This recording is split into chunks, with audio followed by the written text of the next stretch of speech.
In late December 2016, the UN Security Council declared the area known as the West Bank occupied Palestinian territory.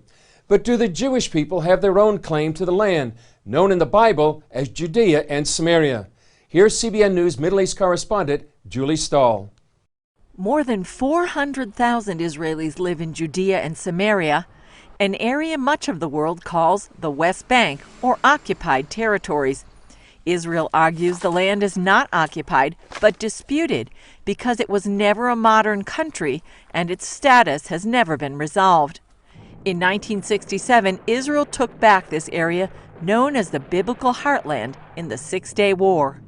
It wasn't just about a victory in a war. This was a return to our roots. This is the modern-day community of Beit El.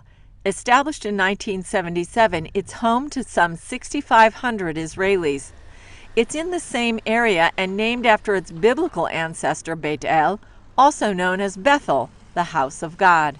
4,000 years ago, the Bible says Jacob dreamed of a ladder to heaven, and God appeared to him and promised him the land of Israel to him and his descendants. Settling the land wasn't easy.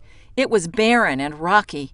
Initially, the government didn't approve, but Israelis from all sides of the political and religious spectrum supported the idea. And I believe then almost the entire population of Israel was with us. The first settlement was Kfar Etzion, first established in 1927, some 20 years before the State of Israel.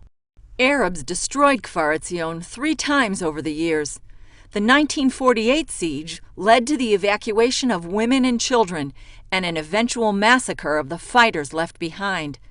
The young evacuees, like Jerry Katz, never lost the hope they would one day return. The government allowed them to do so in 1967. As little children, we said that we're going to return. Like little children repeat stories all the time to make it, maybe they think it's going to become true, and they repeat it. But this time, it really did become true.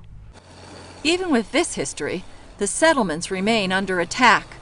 While some of the communities are isolated, others are much closer to sometimes hostile Arab villages and cities. Some are small, others have thousands or tens of thousands of residents, commercial centers, schools, and swimming pools. If Israel gave up this land, especially Samaria, it would be just 9 miles wide in some places. Military experts say the Jewish state would be indefensible. It's not the settlements that are stumbling block for the peoples of the world. It's the establishment of the settlement of a Jewish state in the Middle East that is a stumbling block in the eyes of the nations of the world.